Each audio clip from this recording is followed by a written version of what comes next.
นี่ครับสภาพตะเกียงเจ้าพายุโคแมคโครแมน4 ภาษานะครับเพื่อนสมาชิกส่งมาทำระบบ เดินทางมาถึงแล้วครับสภาพตะเกียงก็สมบูรณ์ดีครับหัวในนี้ต้องเปลี่ยนนะครับผุหมดแล้วใช้ไม่ได้แล้วครับหัวในต้องเปลี่ยนแน่นอน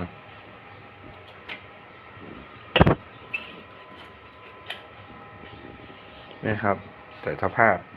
ทั่วไปก็โอเคครับน็อตไม่มีครับเดี๋ยวคืบหน้าอย่างไรจะแจ้งให้ทราบนะครับขอบคุณครับที่ติดตามคลิปจนจบสวัสดีครับ